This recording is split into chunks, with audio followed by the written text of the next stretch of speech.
Don't forget to download the KELP radio app on your smartphone now for free by going to your app store and searching KELP radio. It's a jungle out there on the roads. Give your child the tools they need to avoid bull elephants, snakes, parrots, monkeys, hyenas, and crocodiles so that they can make it home safely. Jungle Driving School is located conveniently on the west side of El Paso at the shops at Solana on Sunland Park Drive. 915-900-4943. Jungle Driving School now offering a 10% discount for KELP listeners. See you in the jungle.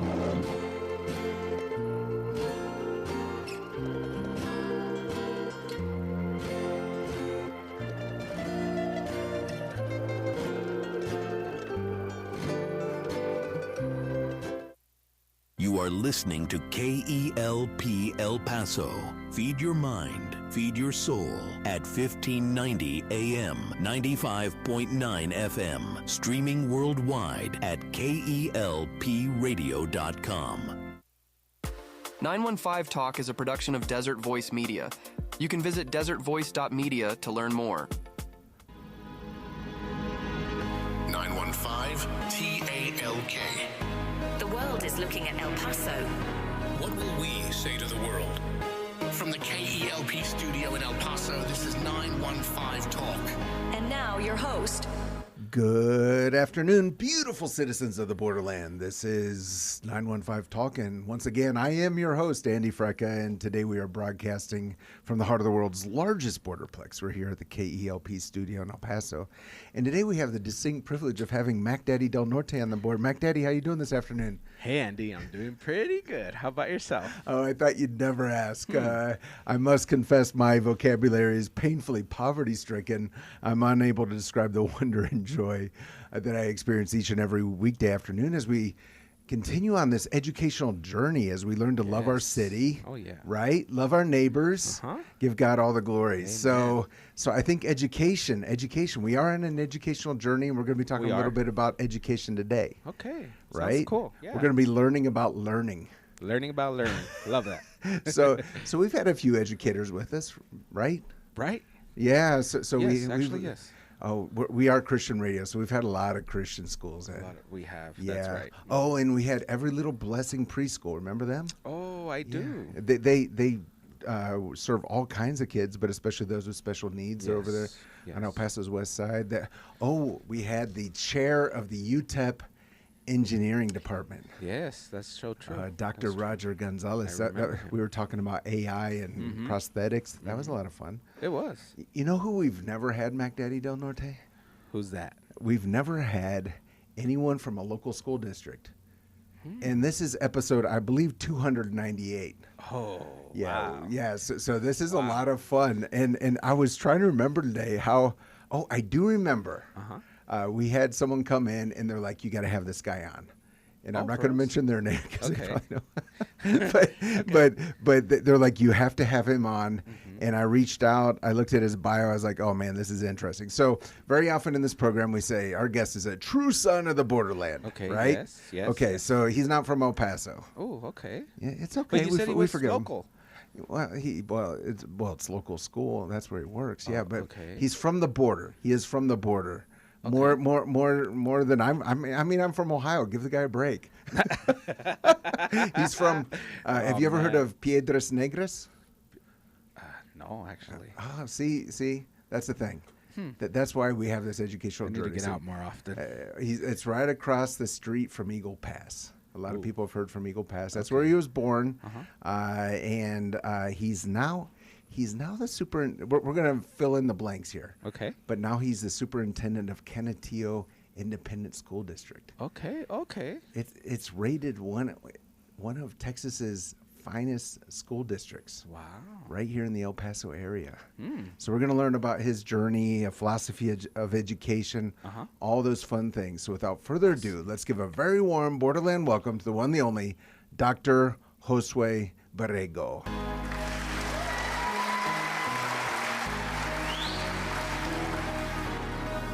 Dr. Borrego, welcome. Thank you, Andy. It's an honor to be here. Yeah, it's so much for us to unpack over the next hour. But I had a lot of fun reading your bio. You're now superintendent at Canutillo Independent School District. Uh, Fill in the blanks from being born in Piedras Negras to suddenly wanting to go into education. Wow, that really is truly about an hour's worth. No, I'm super excited to be here. Thank you for the invitation. Obviously, I was born on a border town, Piedras Negras, just like El Paso and Juarez here. So if anyone's familiar with the kind of Uvalde, Del Rio area, that's where Eagle Pass kind of sits. And so my family, again, I was born in Piedras Negras. They settled in San Antonio when I was a year old, and so that's where I call home. All right, so no great childhood memories growing up in Piedras Negras. No, but often, my grandparents live there, and so we'd often visit them about, every 2 weeks or so we were down there, and so it was such an amazing, incredible time. The culture is so rich, and so we carry that obviously forward with us. Very cool, very cool. And okay, so you grew up in San Antonio. Yes. And at what point did you realize I want to be an educator? So it was an interesting story. I had gone to school, to seminary. My undergrad is in biblical and theological studies. Wow. Okay. And I went to school in San Antonio at Baptist University of America, great campus. And, that's where I had my formative roots. I, started studying. My uncle was a pastor at the time, and he's the one that kind of encouraged me to go to seminary. And, he was a mentor of mine, a spiritual leader, spiritual father, guide. And so, I fast forward to I was doing my doctorate in Dallas. I was doing some of my grad work, and I was a youth leader. Okay. And so I had a group of students, and they played for a local football team. Mm-hmm. And it was a really competitive football team. And there were two young men, and one day we were kind of popcorn reading around for Bible study, and I asked them to read, and they started to struggle. And I remember I said, man, I took it to heart. I went home and I said, how can our young men and women interpret the world around them? How can they get to know, whatever their belief system is, if they can't even read the text? Wow. And so that's where I had just a moment, and it was a defining moment for me. It was in that that Bible study group with those young men that just really started to kind of frame. I said, education is important because that's how literally we view the world. That's the lens that we have. So the ability to read and write and understand and have critical thinking skills, all that helps with how we interpret the world around us. Okay, so I hope it's okay that I'm going to ask this because this is super interesting. You're getting a seminary degree. Mm-hmm. You're with a youth group. And you're finding out that they want that they need help, essentially, is what I'm hearing. And I think more often than not, when that happens in a church setting, the idea is, well, I'm going to go to the Christian school and work there. But you went into the public school system. Yes. Speak into that. But the students that I was working with were in the public school system, and I saw that was the greatest need. A lot of it was speaking life into our students, speaking life into, many of our students come with, obstacles that they face at home. And so I tell our teachers in our district here in Canutillo all the time, I said, sometimes we will be the highest highlight for our students. Yeah. When they come to our schools, I said, we will be the light that shines. We will be the encouragers. We're going to be the ones that uplift them. I said, and then they go home and, they have to struggle with the day-to-day. I said, and we don't know what that looks like. And, I know it's not, every home. I said, but we can't take it for granted. I said, even if it's one student that needs encouragement that day, we should be the voice of encouragement. I love that so much. Our regular listeners know that my wife has worked in a Christian school as an administrator, and she interacts a lot with the districts here. She speaks so highly of the way that the public schools serve the students, and it's so cool because I think a lot of times the the churchy audience can be very judgmental of what's happening in the public schools. But to hear of this heart of service, really looking how can we serve the kids, is really, really cool. So I was looking. I looked on the internet, and you turned a school around from an F rating to an A rating in 1 year. Yes, that's correct. Okay, so that was in Dallas? So it was in Houston. Oh, Houston, sorry, yeah. It's featured in the TA 2024 annual report. Again, it's been featured as some of the turnaround work, and again, it was an incredible team. I've been fortunate and blessed to work with a team of great people, but it was an intense intervention. There were a lot of systems, a lot of things that we had to put in place. But again, I shout out, really my job was to make sure, the campus had the resources, that had the correct staff. I tell people, if we provide teachers resources, we give them the support, we encourage them, and we get out the way, incredible things can happen. Yeah, I love it. So when I think of a school with an F rating, I'm thinking of like the movies that would come out in the 90s where like the teacher from the suburbs is sent to the inner city and the kids are throwing paper, I don't know, and they're all in gangs and stuff like that. I mean, was that the situation, or is it something a little more subtle? No, it was a little more subtle. It's an elementary. Okay. And really, right, it's about putting systems and expectations, right? We often talk about order, right? Yeah. And we know that there's order in the universe. We know that there's design, and so it's the same thing. Learning has been around forever, right? We know and we believe in that there's a teacher of teachers, and teaching really is an art form. And again, when you have systems in place, when you encourage people, when you remove roadblocks, incredible things can happen. Okay, so I'd like to hear a little bit more of the specifics of what happens to move from F to A. And what does an A school look like?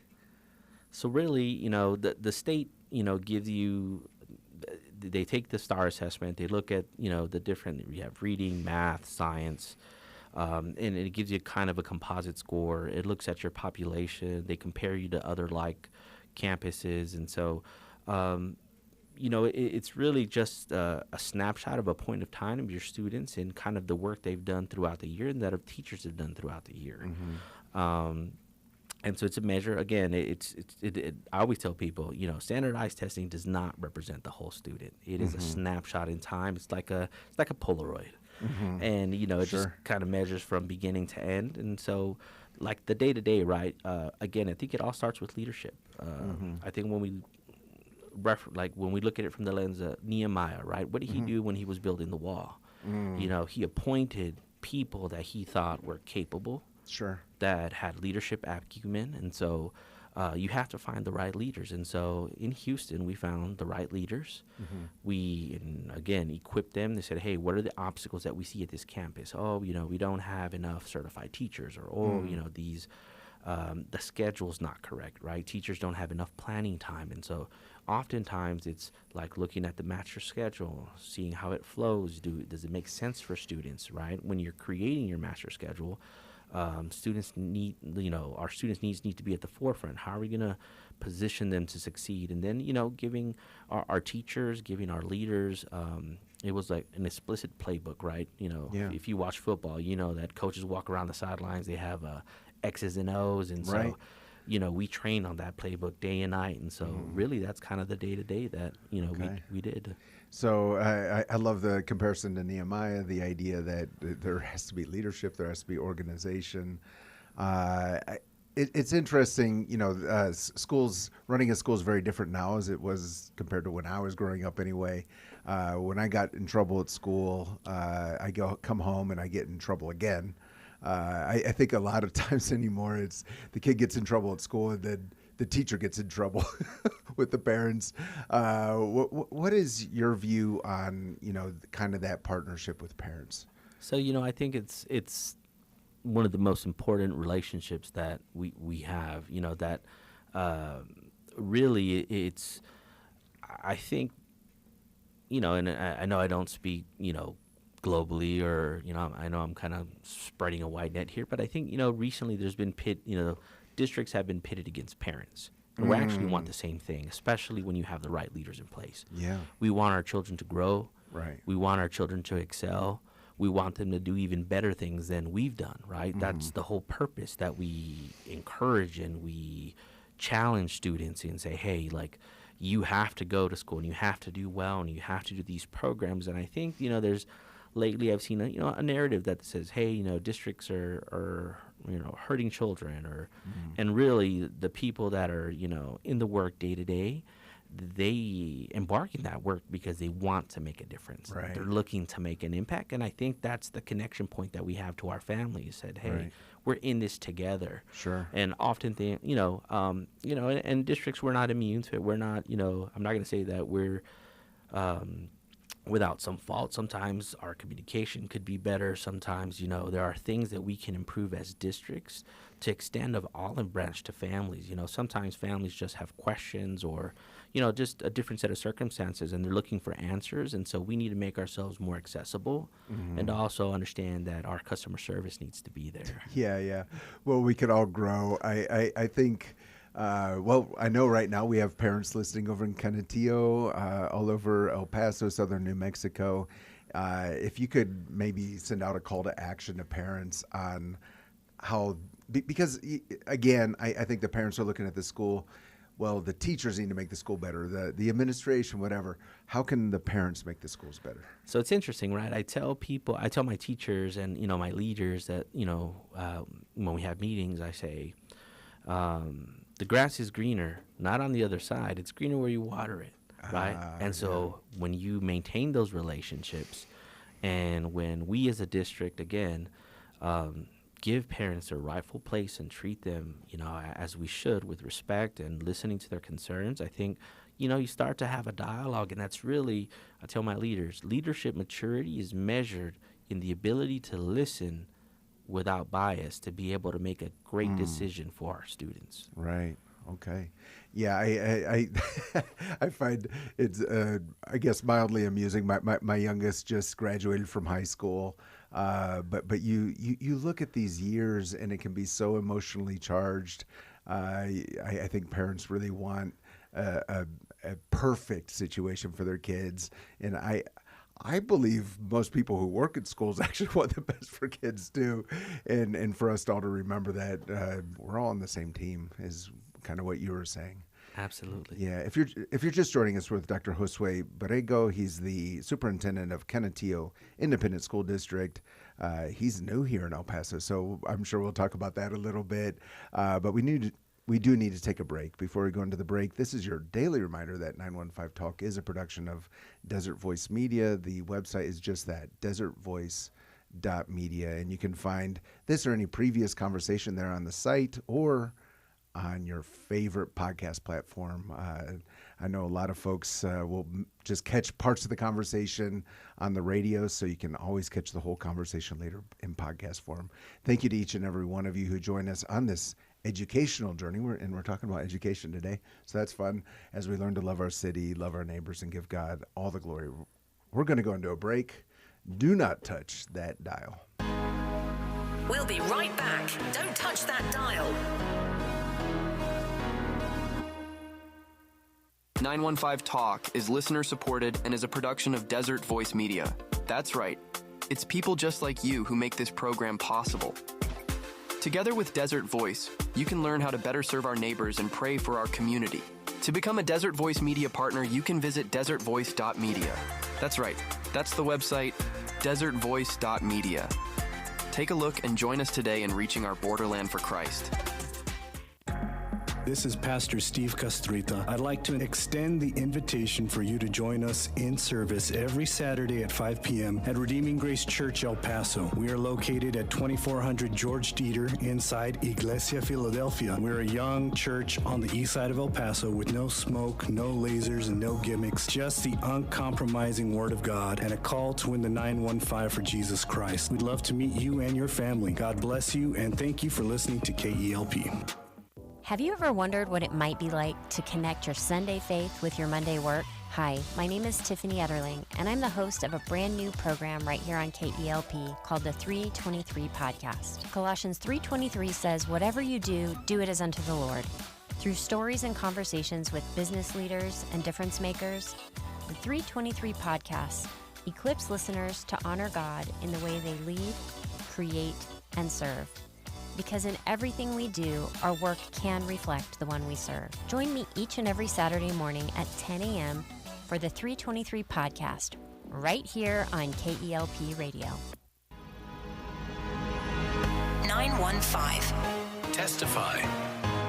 I was processing hardship with God. I was expressing resentment I had bottled up or just pouring out my heart before Him. In one of my journal entries, I was presenting my case to God, my thoughts, my emotions, what I was learning from it. But 2 Timothy 3:16 through 17 says that all scripture is breathed out by God and profitable for teaching, for reproof, for correction, and for training in righteousness, that the man of God may be complete, equipped for every good work. What scripture has to say is infinitely more valuable and just as much more edifying than anything that will ever come from my mouth or my mind or my heart. I thank God He fully sees, hears, knows, and understands and loves me. But because He loves me and wants what is best for me, He heard my heart and the resentment I was expressing, but He didn't want me to stay there. The Lord helped me to process what I was experiencing with Scripture, to glorify Him and see His purposes in my hardship. My name is JD. If God did this for me, He can do it for you. And they overcame him by the blood of the Lamb. And by the word of their testimony. desertvoice.media. We're back. You're listening to 915 Talk. We are back, and you are listening to 915 Talk. I'm your host, Andy Freck, and today we have the distinct privilege of having Dr. Josue Borrego with us. He's the superintendent over at Canutillo Independent School District. Dr. Borrego, you've been with some pretty big school districts, Houston and Dallas, if I'm not mistaken. Canutillo is rated as one of the best small districts in Texas, but what's the difference between the big and the small?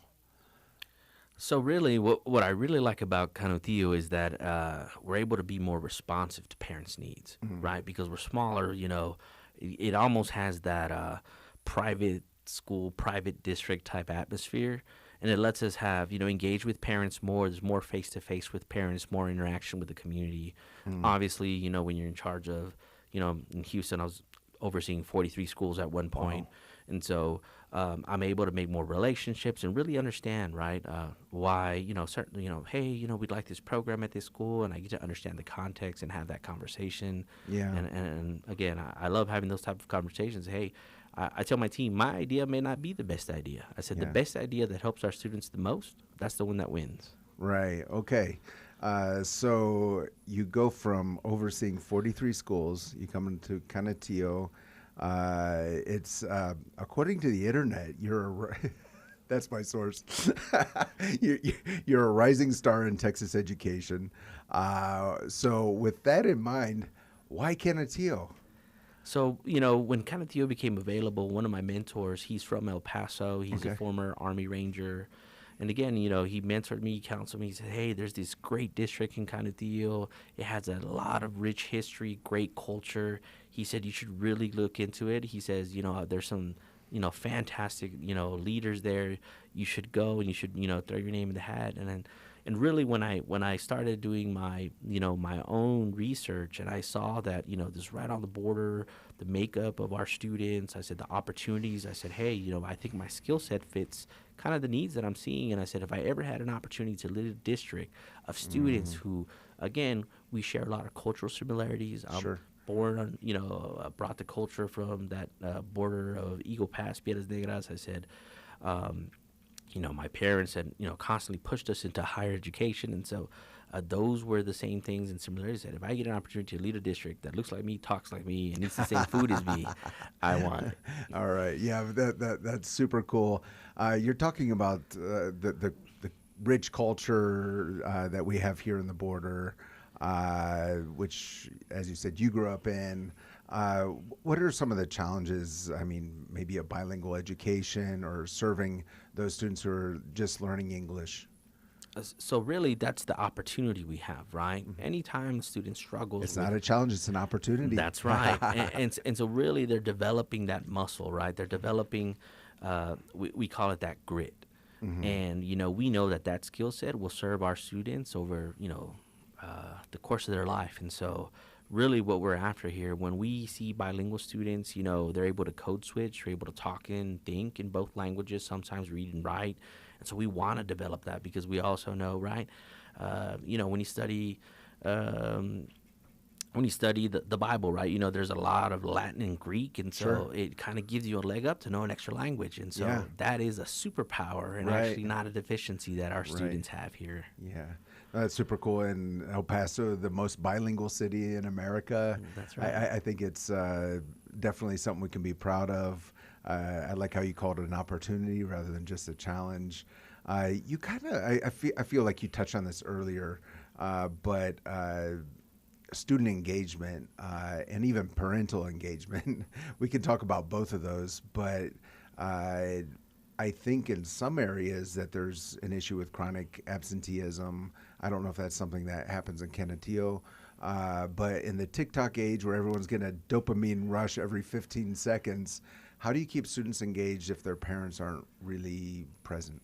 So, really, we see it in pockets, right? And it's nothing, I wouldn't say it's pervasive across the district because it's not. I think many of our campuses, our principals, our leaders do a great job, teachers, of, incentivizing, motivating our students.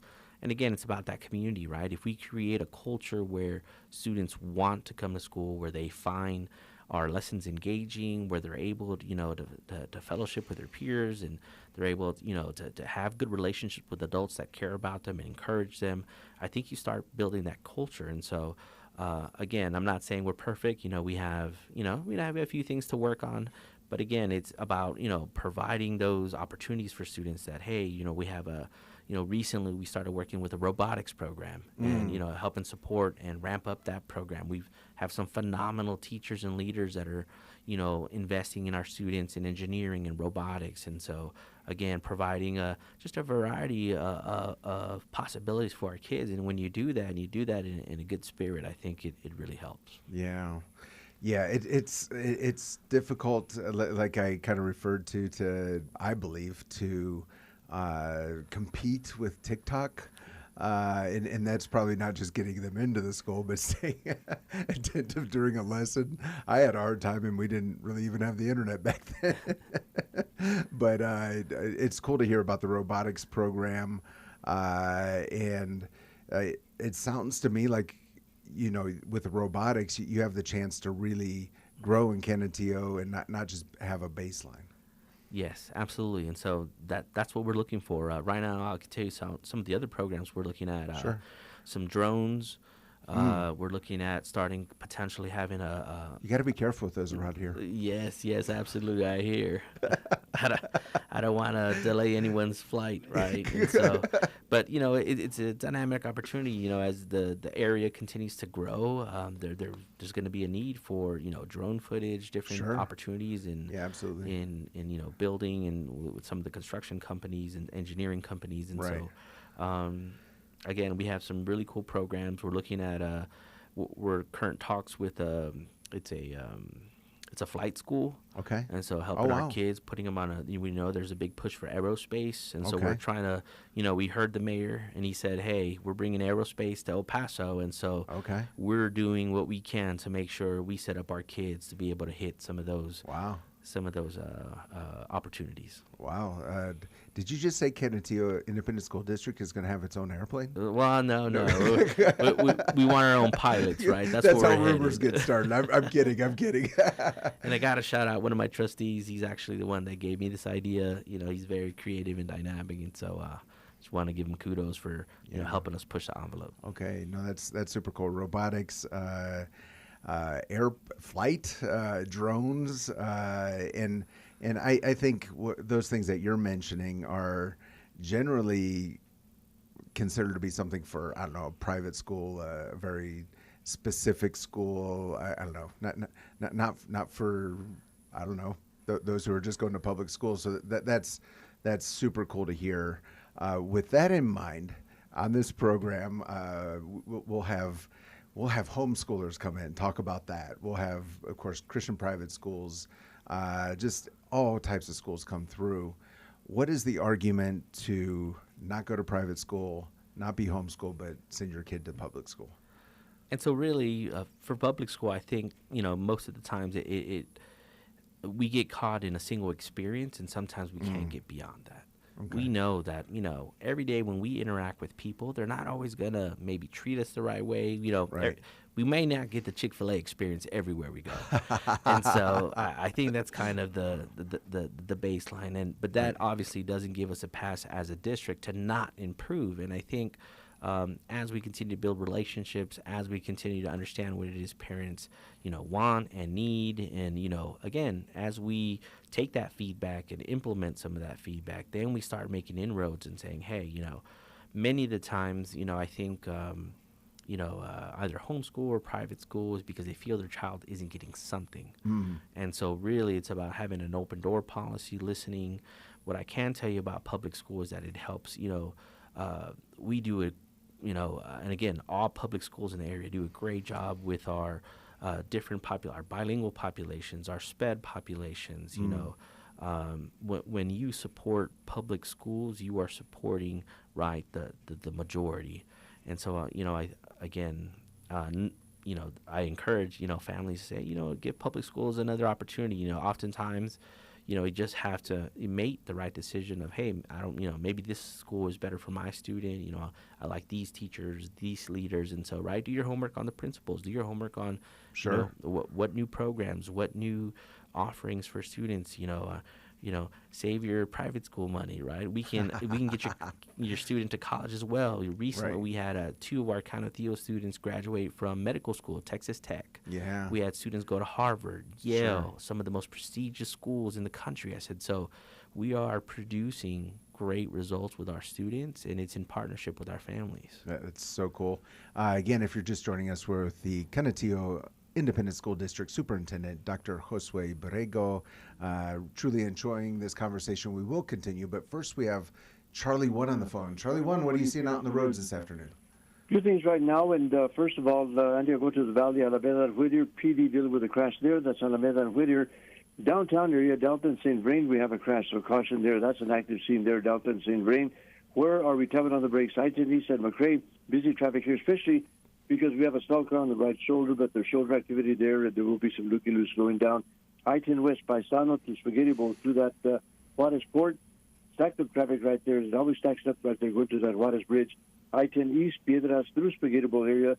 Typical slowing that we have there. Also, Trans Mountain Road, eastbound, right about where Tom Hanks Park is, we have the left lane closed there for construction. Border Highway West at Delta, right lane closed there for construction. So kind of looks like pretty much like a jungle out there driving, and it can be a jungle out there on the roads. Make sure your teenager learns to drive safely and with confidence. The Jungle Driving School, located conveniently at the shops of Solano on El Paso's west side. Jungle Driving School. You can call them at 915-900-4943. 10% discount for KELP listeners. Andy, back to you. Charlie 1, this afternoon we have the Canutillo Independent School District Superintendent with us, Dr. Josue Borrego. We're talking about a lot of different things, but one of them is parent engagement, student engagement. And I know that here in the borderland, one thing that always will bring us together and make us more engaged is a bowl of menudo. Where would you recommend that folks find that bowl of menudo? That's true. I'll tell you what, for school staff or the students, bowl of menudo, you can always enjoy that. And especially at Eastside Choice Meats, they have them in containers there that's homemade menudo, prepared already for you. All you got to do is, for the meantime, just put them in the refrigerator, and then at your convenience, heat it up in the micro, and good to go. That's and you can pick it up at Eastside Choice Meats. Not everybody has them. Has that menudo. Eastside Choice Meats, Loveland and Traywood. And Andy, back to you. Thank you, Charlie 1. We'll talk soon. Thank you. And we're back with Dr. Borrego, talking school, talking about Canutillo. What's your view, Superintendent, on menudo? So Andy, I gotta address that. I actually got in trouble when I first got to here to El Paso. I was eating menudo with tortillas, and I was told, no, you're supposed to do it with bread. And so I said, hey, you know what, mea culpa, I'm going to go ahead and engage with the bread. But no, it's interesting because also, in San Antonio, flour tacos, they're called tacos. Okay. But here, they're called burritos. And so that's been a huge kind of mind shift for me, right? When you're talking about tacos in El Paso, is the little ones, the little taquitos, Right. And so I came here, hey, I'd like a taco, and I got a burrito. I said, no, I want a taco. Right. Well, you came to El Paso January of this year? Yes, sir. So it was about the end of January. Okay. I think this is what everyone's going to judge you on from this interview. I'm doing better, guys. Have you been to Chico's Tacos? Not yet. Not yet. Okay. We'll So I have a good answer for that. Okay. All right. My cabinet keeps me at work till about 7 o'clock every night, and so we haven't had a chance to make it that far. No. Chico's. I think they're open all night. I don't know. We'll have to remedy that sometime soon, but no, I know it's a lot of work. I find it interesting to meet people like you because I have no envy for your life, but it's truly a joy to watch.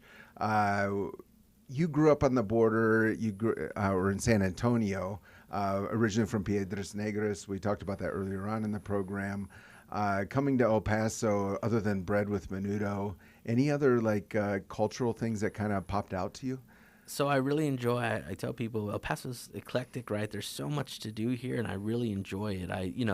I've been to Juarez. They have some great restaurants down there. I've been into New Mexico. It's just beautiful landscape, and then do like hiking, and so I know there's a ton of hiking trails when you go east, and so I tell you, there's always kind of something to do, and I love the downtown square. It's being renovated, and it's starting to really take its own kind of space there. Oh man, I feel like we need to do this, Dr. Borrego. Mac Daddy, you ready? Yeah.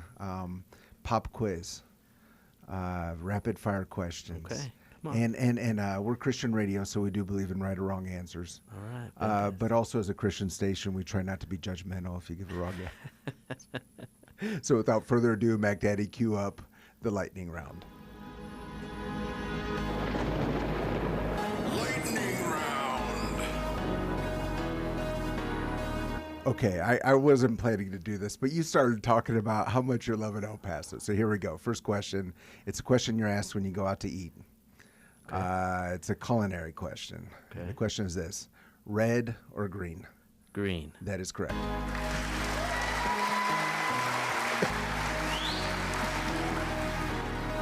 Okay, your favorite place to answer that question here in the borderland? El Taco Tote. Oh, okay.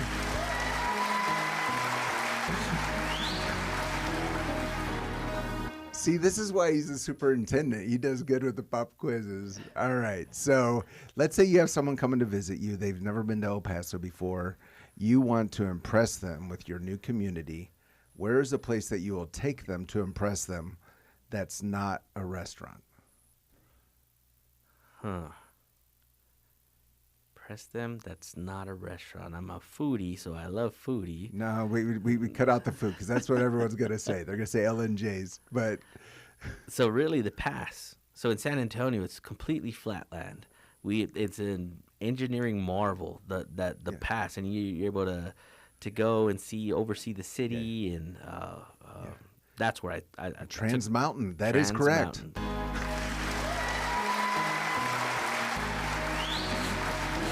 Yeah. Well, so you gave a very Canutillo answer, that's cool because it's going up on the mountain, it's looking down. 90% of people come in and say Scenic Drive. I don't know if you've been there yet, but it's the up on the mountain, but it's more downtown, right over downtown. But you're on the west side. See, you're focused on the community. I like it. All right. So you talked about the downtown square. What is the theme of the plaza? So I don't know the theme, but I know that it has a venue for different artists and bands. I was down there not too long ago, and I got to enjoy some live music. Okay. All right. Did you see any animals? No animals? No, I don't So okay, it's okay. It's okay. We'll forgive you. You only came in January. It's funny. Some people live here for decades and they never know. So it's alligators. Okay. And you probably saw the sculpture with alligators. Yes, did see some sculptures. Okay. So I'm going to now educate you. I'm so happy about this. And I'm from Ohio. So there's the sculpture of alligators. That's the theme of the downtown plaza because there used to be actual live alligators there. Oh, wow. And it's a great piece of El Paso lore because they had to remove the live alligators because people are getting in fights with them and and kidnapping the alligators. I've heard all kinds of stories, like, and who knows which ones are true, but one of the alligators was taken and put inside El Paso High and all kinds of things. But they were removed, I believe, in the early 70s. So it feels like relatively recent. You know, this isn't from the 1800s. I love that. But no, that's so cool. All right, next question. We're still doing lightning round. If you could improve one thing, just snap your fingers, about public education in Texas, what would that thing be? It would be funding. Okay, so explain to me how that works. So I don't want to get myself in trouble looking at my PIO officer here. Yeah. Really, with inflation, with the cost of everything rising, right? It's not equitable to say, hey, you have to do the same thing with the same amount, even though everything is getting more expensive. Yeah. Right? If the same is, includes for gasoline, for different things, well, it's kind of a similarity in our world, right? Yeah. Everything gets resources, materials, all of those things have copyrights, and so the cost of print, the cost of paper, and so really our funding across the state, I think, for years now has been an issue, and obviously that's something that we're constantly watching. Yeah, and funding and economics, the whole thing has been in the news here in El Paso. That is not your school district, but Canutillo has kind of a very specific, I think, challenge because it's growing so fast. So what does that look like where you're serving your students well, but growing? And the other school districts, as far as I know, they're having a decrease in students while yours is increasing. So what are the challenges or opportunities there? So really the challenge is we're excited because the opportunities, I'm going to actually go to that one. We're building 4 new schools. Wow. And so we're positioning ourselves. And so I have to give credit to the former superintendent. He did a great job of kind of forecasting where he saw the census and the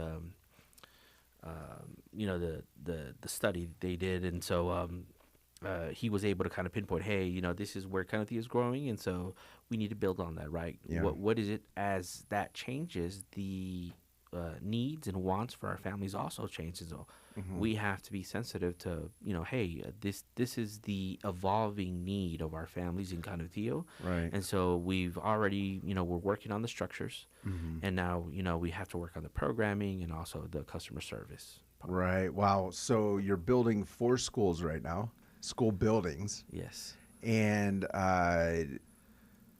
I'm thinking of all these things, like, and all the responsibilities you have as a superintendent. And in the middle of this, you have construction going on. Yes. You're trying to keep the kids in school. You're trying to engage parents. What does a successful school superintendent look like? So, I can't sit here and say with any certainty 4 months into my first superintendency, but what I can tell you is, the word I was looking for was demographer. It just came back. You're right. We work with demographers. We work with builders. We work with architects. We work with students with, special needs, with bilingual needs. It's such a vast array.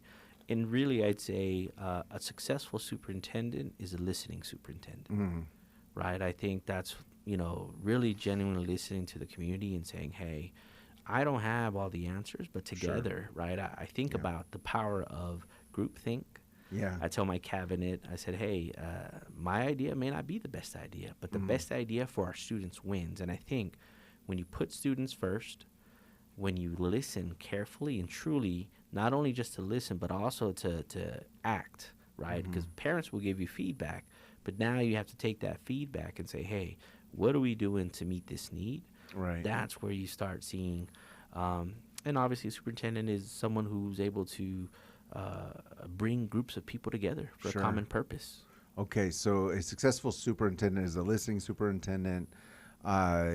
Is there a difference from what you hear here as compared to the other districts that you've worked in the past in other cities?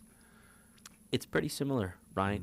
We work with children that are the most valuable prized possession of our families, and the desires for every student to have an opportunity to excel and again to exceed even their parents, right? That's what a good parent says. Hey, I want you to do better than what I did, right? And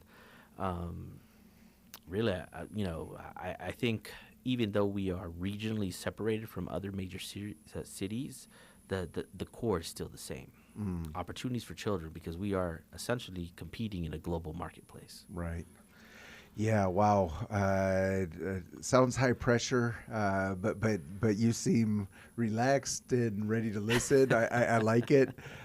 So we have to talk about this because it's on the Canutillo website, Viva Canutillo, and it's on your page, and it talks about your educational background, which we mentioned earlier in the program. You got your doctorate in educational leadership from Dallas Baptist University, and then it says in your spare time, which it doesn't sound like you have any, but let's pretend for a moment you enjoy reading, meaningful conversation. So I hope we've had some here today, but exploring topics related to philosophy, theology, and global affairs. So I don't know which one of those three you would prefer to talk about, worldwide conflict or theology, but what is interesting to you to talk about in your free time? So I want to be sensitive. Obviously, right? There's a war going on, and so I want to thank our servicemen and women for their service and their sacrifice to our country. So thank you. So we'll go with theology. All right. Is there like a certain part of theology that is, for you personally, like you really get excited to dig into? So, I'd like, there's so much, right, that you can look at, but I nerd out on, privately, I when I do my own personal study time, how simple words and the different meanings and translation of words really change the dynamic of the whole text. And I can spend hours, just kind of. Give me an example. Our listeners want to hear this one. Dr. Borrego. Let me see. I'm trying to think of one off the top of my head here. I wasn't prepared with my hermeneutics and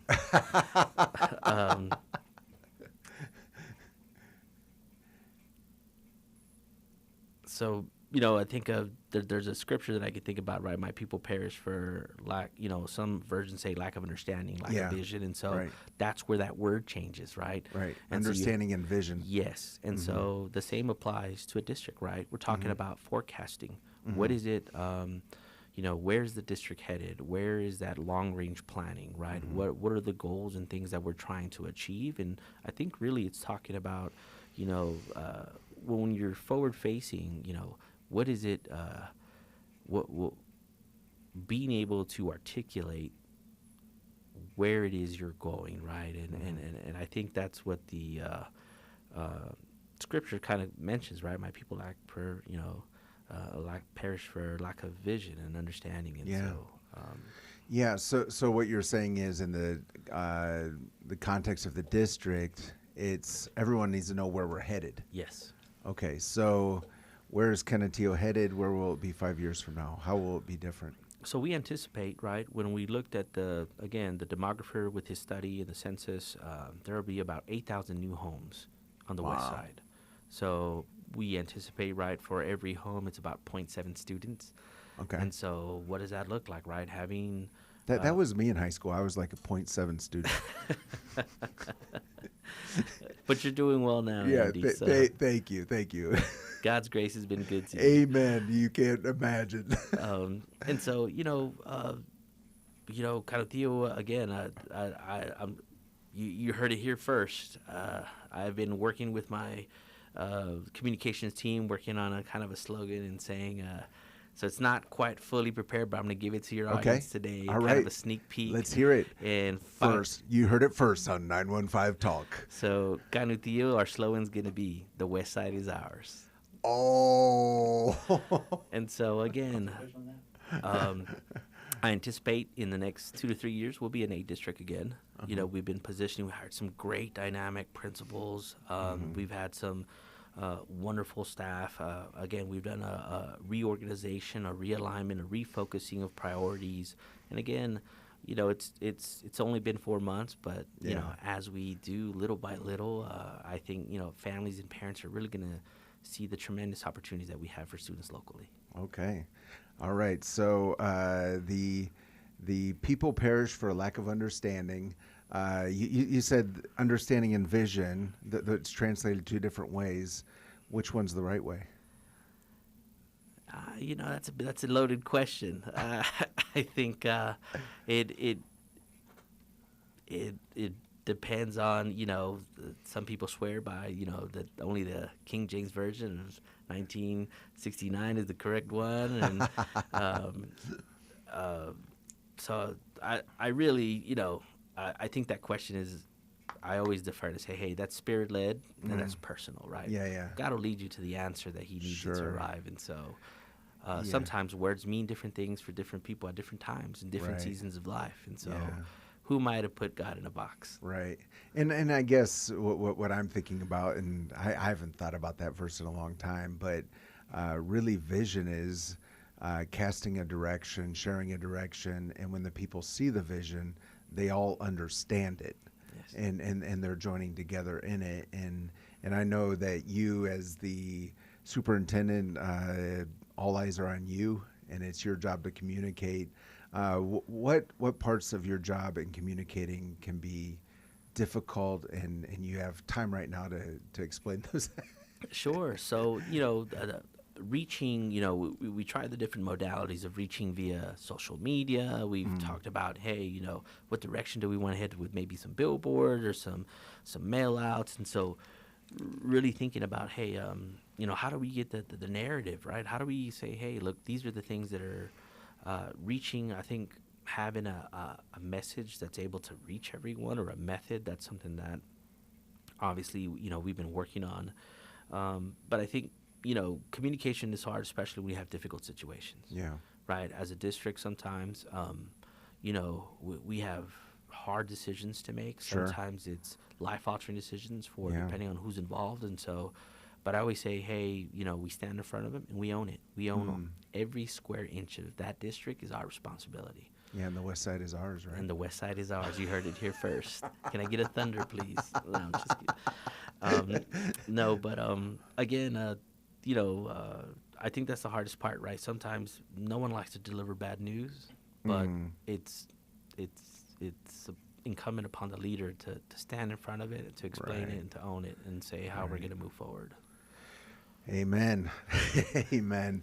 Well, Dr. Borrego, I've so enjoyed this conversation. I feel like we could talk a lot more, but we do need to take a break. And if you're just joining us, we've been with Dr. Josue Borrego. He's the superintendent over in Canutillo Independent School District. We're going to go into a break. Do not touch that dial. We'll be right back. Don't touch that dial.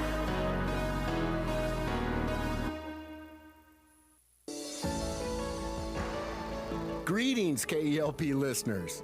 My name is Terry Gray, and I have the joy and privilege of serving as the pastor of Calvary Chapel Sun City, located on the west side of El Paso.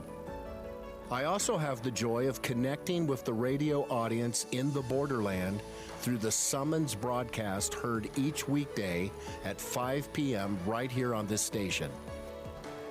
On Summons, we study the Bible book by book, chapter by chapter, verse by verse, precept by precept. Please join us each weekday at 5 p.m. for Summons right here on KELP. Thank you for listening to KELP Radio. I am Pastor Drew Cook from Coronado Baptist Church in West El Paso. Join us every weekday at 11:30 a.m. for 2021 Radio. In John chapter 20, verse 21, Jesus says, "As the Father has sent me, even so I am sending you." Our prayer is that as you hear God's word, you would be strengthened, anchored, equipped, and sent to fulfill the ministry that God has given you to do. Tune in to KELP Radio Monday through Friday at 11:30 a.m. for 2021 Radio from Coronado Baptist Church. Greetings, KELP listeners. This is Terry Gray, pastor of Calvary Chapel, Sun City, and speaker on the Summons broadcast heard each weekday at 5 p.m. right here on this station. Calvary Chapel, Sun City is located at 960 West Borderland Road on the west side of El Paso. We hold services on Wednesday evenings at 7 and on Sunday mornings at 9 and 11. If you are without a church home, we would love to have you join us for worship and Bible study. You can find out more information about us on the web at www.ccsuncity.org. We're back. You're listening to 915 Talk. We are back, and you are listening to 915 Talk. I'm your host, Andy Fracka. Today, we've been with Dr. Josue Borrego. He is the superintendent of Canutillo Independent School District. The hour has flown by. We only have a few minutes left. There's probably nothing else to say, right? I think a few things. Yeah, tell us what you'd like people to know about Canutillo. So really, I'd like to recognize my board again. They've done a phenomenal job at helping me in my first 4 months. So I would like to publicly thank them. They they help us oversee also our financials. I'm proud to announce that we do have a balanced budget in Canutillo, and so again, Mac Daddy, you need to cue up the applause. We have a balanced budget in Canutillo. And thank you. The other thing I just want to let parents know, to give us an opportunity, we are an open enrollment district anywhere in the county of El Paso. If you have a student in K through 12, we'd love the opportunity. Again, we put some new, fresh, dynamic leaders in place. We have some great things going on for our high school students, even for our elementary students. Please go to our website. Pray about it, think about it, meditate, but Canutillo is a great place to be. The west side is ours, right? The west side is ours. Dr. Borrego, thank you so much for coming in today. And for our listeners, if you missed the front end of this conversation, be sure to listen to it in podcast format starting tomorrow. As we always say, let's learn to love our city, love our neighbors, and give God all the glory. This has been 915 Talk. You have been listening to 915 Talk, a production of Desert Voice Media. To listen to this or any previous edition of 915 Talk, just visit desertvoice.media and click on the 915 Talk link. Let's continue to learn to love our city, love our neighbors, and give God all the glory.